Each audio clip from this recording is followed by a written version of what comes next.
Right. Let's jump straight into this explainer with a kind of unusual question about arguably the most famous pharaoh in human history. We all know King Tutankhamun, right? The boy king whose shiny golden death mask is practically the universal logo for ancient Egypt. But how much of what we actually know is historical reality, and how much of it is just pure myth? I mean, think about it. Did King Tut die saving the world from literal demons, or did he just die from a tragic chariot accident?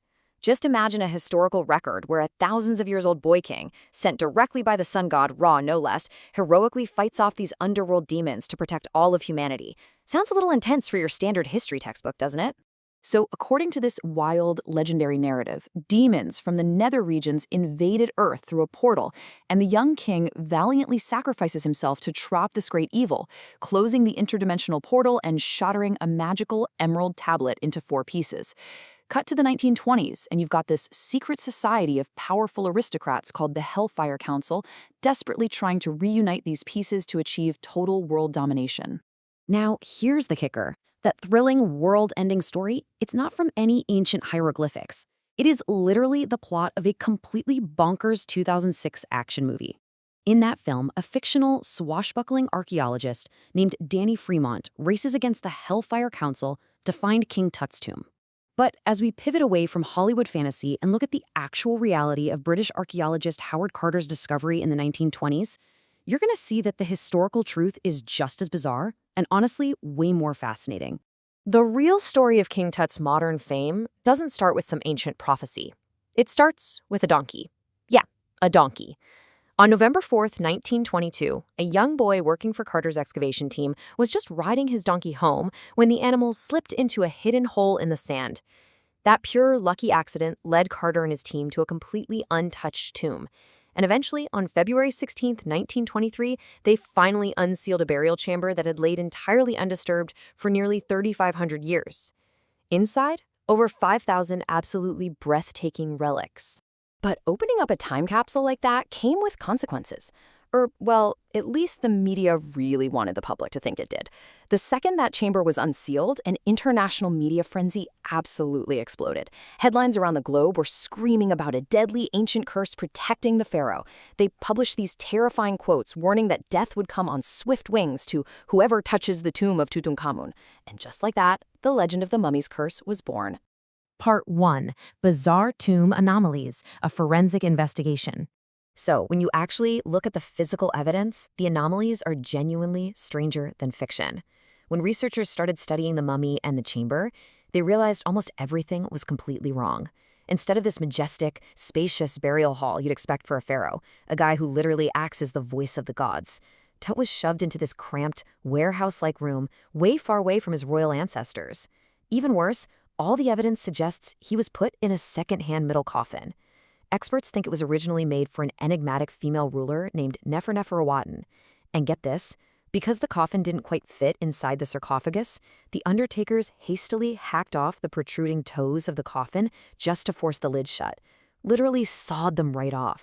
It becomes pretty clear pretty fast that this burial was an incredibly rushed, chaotic job, and the most shocking piece of evidence was the physical mummy itself. The mummification process was inexplicably terrible. I mean, the body featured this unusually massive, jagged incision stretching all the way from his hip to his belly button. And even more bizarre for ancient Egyptian customs, the mummy completely lacked a heart. The Egyptians believed the heart was the absolute center of a person's mind and soul, yet King Tut's was completely missing. It was replaced instead with a handful of scarab beetle amulets. Part 2. How the pharaoh actually died. Investigating the botched burial. To wrap our heads around this incredibly botched, super hasty burial, we have to look at the tragic medical reality of the young pharaoh's life. He wasn't exactly the robust action hero the movies make him out to be. Forensic and genetic analysis of the mummy reveals a deeply compromised young man. Born to parents who were actually siblings, Tut suffered from a whole host of genetic ailments. He had a congenital clubfoot and walked with a really severe limp, which totally explains why Howard Carter found over 350 intricately carved walking canes scattered all over the tomb.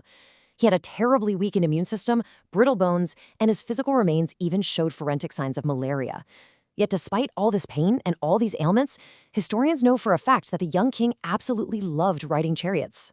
Which leads us to a pretty fascinating hypothesis. What exactly squashed the pharaoh's heart?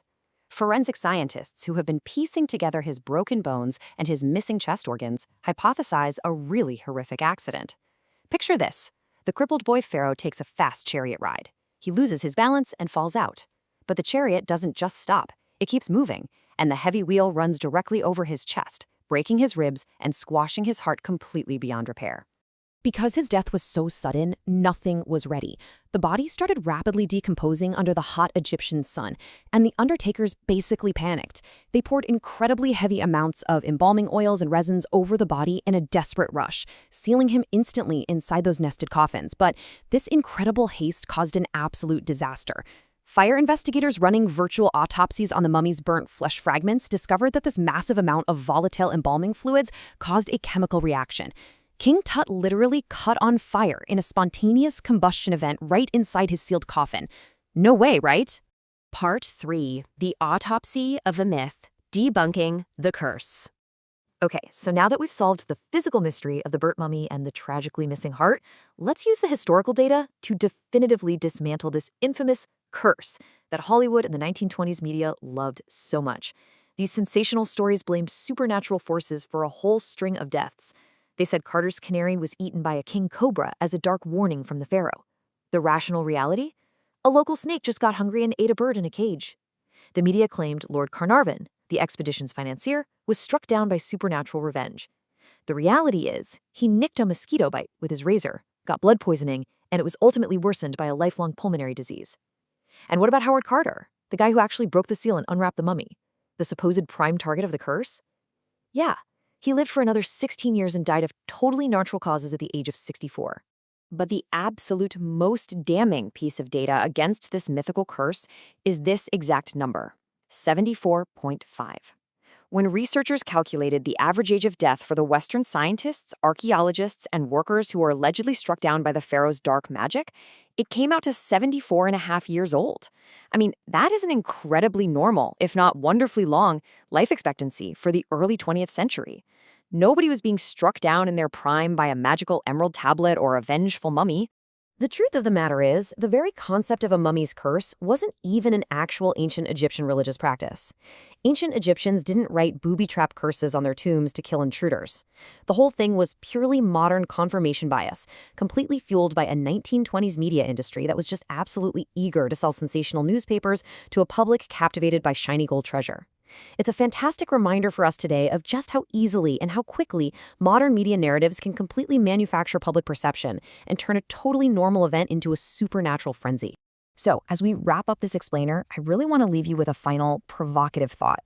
How many other supernatural myths throughout history are simply masking a reality that is far more fascinating?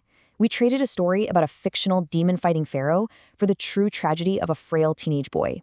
A boy whose sudden death led to a hasty burial, a squashed heart, spontaneous combustion, and a media frenzy that lasted an entire century. The truth is literally always so much more incredible than fiction. Thanks for joining me on this deep dive, and remember, keep questioning what you read.